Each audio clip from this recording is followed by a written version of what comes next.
કાર્ય પોતે બજાવી રહેલા છે અને આ સંસ્થાને સમર્પિત છે. બરોબર. એટલે જે આપણે ભગવાન સ્વામી ભગવાન જે શિક્ષાપત્ર લખ્યું એનેથી આગળ કોઈ નહીં જતું ના. એ નહીં. અને આપણે તમે સ્વામી થોડુંક કહેશો કે જે આપણે જે સંપ્રદાય છે એ બીજાથી અલગ કઈ રીતે છે? આ સ્વામિનારાયણ ગાદી સંસ્થાનનો મુખ્ય ધ્યેય છે કે સમાજનો પૈસો છે સમાજને આપી દેવાનો. આ સંસ્થામાં અબજી બાપાશ્રી થઈ ગયા. અબજી બાપાશ્રી થઈ ગયા, તેમને નિયમ પ્રવર્તાયો કે વહીવટ શુદ્ધિ અને ધર્મ શુદ્ધિ. વહીવટ શુદ્ધિ માટે અને ધર્મ શુદ્ધિ માટે તેમને અનેક પ્રકારના કાર્યો કર્યા. એ કાર્યો આ પરંપરામાં ચાલ્યા આવ્યા છે. એથી કરીને કોઈ પણ પ્રકારની અમારી સંસ્થામાં પહેલાં તમને પૂર્વે કીધું એમ કોઈ અમારા સાધુ સંતોને વહીવટમાં કોઈ મીન્સ અર્થમાં પૈસાને કોઈ લેતી દેતી કરવાની નહીં. છતાં પણ તમારા જેવા કહેતા કે બહાર ગઈ તો તમારા જેવા ભક્તોને સાથે રાખીએ જેથી કરીને કોઈ અમને મુશ્કેલી પડે નહીં. નહીં સ્વામી, આપણે જે અલગ હું આ રીતે પૂછવા માંગુ કે જેમ કે BAPS છે તો એ લોકોનું અલગ થવાનું કારણ એ હતું કે ભાઈ ગુણાતીતાનંદ સ્વામી જે છે બરોબર, તો એ અક્ષરનું એક ધામ છે અને એને આપણે માનીએ તો આપણે એ લોકો શું કરે છે કે ભાઈ ગુણાતીતાનંદ સ્વામી પછી ભગતજી મહારાજ, શાસ્ત્રીજી મહારાજ. હાજી, તમારું કહેવાનું હું સમજી ગયો છે. અલગ થવાનું કારણ અમારું બીજું કશું જ નહોતું. પહેલાં તમને વાત કરી અબજી બાપાશ્રીએ એમને સમજાવ્યું કે સમાજનો પૈસો છે સમાજમાં આપી દેવાનો. પહેલાં આ સંસ્થા કાલુપુર સંસ્થા જોડે સંકલિત હતી. તે વખતના આચાર્ય શ્રી વાસુદેવ પ્રસાદજી મહારાજ એમને આ વાત સમજાવવામાં આવી પણ એ આ વાતમાં કબૂલ મંજૂર થયા નહીં. કારણ કે સમાજનો પૈસો છે સમાજને જો આપણે ના આપીએ તો પણ આપણે એક દોષમાં પડીએ છીએ. એટલે સમાજનું છે ને સમાજને આપી દેવાનું. એ અને સમાજનો જે પૈસો આવે છે તે પસીનાનો પૈસો આવે છે, તાગડધીના કરવા માટે પૈસો નથી આવતો.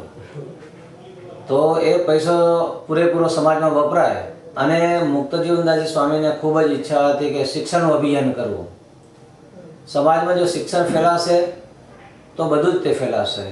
અને મુક્તજીવનદાસજી સ્વામીના ગુરુ ઈશ્વરચરણદાસજી સ્વામી એમને પણ શિક્ષણ પ્રત્યે શાસ્ત્રો પ્રત્યે ખૂબ જ લગાવ તે હતો. સંસ્કૃતના, ઇંગ્લિશના તે વખતમાં પણ અનેક પુસ્તકો તેમને છાપ્યા. અનેક પુસ્તકોની પ્રેરણાદાયક એ પોતે બન્યા. એ કાર્ય કરવા માટે ત્યાં કાલુપુરમાં મજા ન આવી. એટલા માટે એ કાર્ય કરવાને અમે ઝુંબેશ જ્યારે જગાવી ત્યારે કાલુપુરવાળાએ મુક્તજીવનદાસજી સ્વામીને કહેતા ઈશ્વરચરણદાસ સ્વામીને એમને અલગ કર્યા અને એટલા માટે અમે અલગ થયા. આ જ કારણ. અને આપણે જે સાધુ પરંપરા છે તો એમાં નેક્સ્ટ હવે કોણ આવશે સ્વામી પછી, એ કઈ રીતે નક્કી કરીએ છીએ? એ નક્કી સારો સંપ્રદાય સાથે મળીને નક્કી કરે છે. બરોબર. કારણ કે એમાં એક બેનું કશું ન ચાલે. સારું સંપ્રદાય ભેગા મળી સંતો જે આગળ મોટેરા હોય, ગ્રસ્તી મોટેરા હોય એ બેસી અને જે અત્યારે ગાદીપતિ છે એ પાવર બધા એમના હોય છે. અને આપણે જે સંપ્રદાય છે એને કઈ રીતે આપણે ફેલાવીએ છીએ, મીન્સ વર્લ્ડ વાઇડ કઈ રીતે બનાવીએ છીએ? વર્લ્ડ વાઇડ આપણે બનાવીએ છીએ પહેલાં કીધું બે સિદ્ધાંતો જે શ્રી સ્વામિનારાયણ ભગવાનના સિદ્ધાંતો હતા. ભાતૃભાઈ કેળવવો, સમાજને સમર્પિત થઈ જવું, સમાજમાં આવતી મુશ્કેલીઓ એને દૂર કરવા માટે આપણે એમનું દુઃખ તે આપણું દુઃખ છે એમ માનીને આપણે એમની સાથે સંકલિત થઈ જવાનું. એ અમુક જે ધ્યેય છે તેની સાથે સમાજને સાથે ચાલીને સમાજના તાલ સાથે તાલ મિલાવીને આ સંસ્થા કાર્ય કરી રહી છે. કારણ કે સમાજના તાલ સાથે તાલ ન મિલાવે તો પછી બેતાલ થઈ જાય. એટલે બેતાલમાં મજા ના આવે.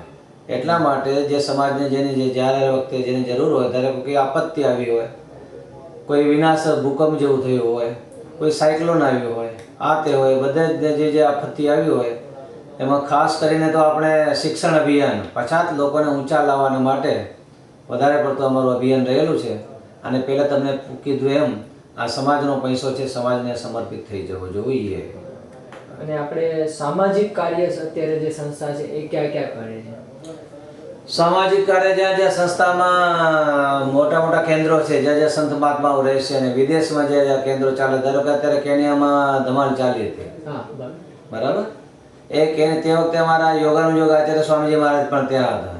તે વખતે બંને પક્ષને સમજાવવા માટે મધ્યસ્થી બનીને તે કાર્ય કર્યું. અને અહીંયાને તમે જાણ્યું હશે, છાપામાં બહુ સારી એવી નોંધ પણ લીધી કારણ કે ભાતૃભાઈ કેળવવો અને જો સમાજમાં સંગઠિતતા હશે, સંપ હશે તો સમાજ અનેક પ્રકારના કાર્યો કરી શકશે. સંપ નહીં હોય તો કોઈ પ્રકારની પ્રગતિ નહીં શકે. એટલે જેમ બને તેમ સમાજમાં ભાતૃભાવ કેળવાય, સમાજમાં એકબીજાને હૂંફ રહે, એકબીજાનો સહારો મળે તો જ કાર્ય આગળ અને એના માટે આપણે સ્કૂલ કોલેજો એ બધું બી આપણે હાજી, એના માટે સ્કૂલ કોલેજો અનેક પ્રકારના આશ્રમો, તેમાં ખાસ કરીને અત્યારે અમે કચ્છ ભુજમાં એક મહિલા કોલેજનું સ્થાપન કર્યું છે.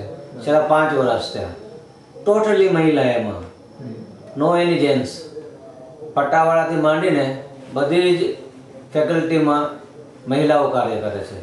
અને સ્વામિનારાયણ ભગવાનની કૃપાથી, ગુરુદેવના આશીર્વાદથી એ કોલેજનું આજે 5 વર્ષથી 100% પરિણામ આવે છે. અને જ્યારે અત્યારે 2 દિવસ અગાઉ કચ્છ યુનિવર્સિટી સ્થપાઈ, તેનો મોટો પ્રોગ્રામ યુનિવર્સિટી ગવર્મેન્ટ તરફથી રાખવામાં આવ્યો હતો. એ પણ પ્રોગ્રામ અમારા પ્રાંગણમાં જ રાખવામાં આવ્યો. અને ત્યાં એટલી બધી અત્યારે લોકોની લાગણી છે, કારણ કે છોકરીઓને ભણાવી તો આવી જ કોલેજમાં ભણાવી, જેથી કરીને કોઈ પ્રકારની તકલીફ રહે નહીં. તમે જાણો છો કચ્છ એક પછાત પ્રકારનો એરિયા છે. તેમાં લોકો એવું માનતા હતા કે છોકરીઓને ભણાવાય બહુ નહીં. એક તો ડર હતો, પણ એ ડરને દૂર કરવા માટે આજે સર્વત્ર બધી તપાસ કરીને જોયું અને સંસ્થા તરફથી સરસ મજાની આધુનિક ઢબની ટેકનિકલથી બધું જ આધુનિક ઢબનું બધું એમાં આયોજન તે કર્યું છે. આભાર સ્વામી. જય સ્વામિનારાયણ. જય સ્વામિનારાયણ. હવે સ્વામી, હવે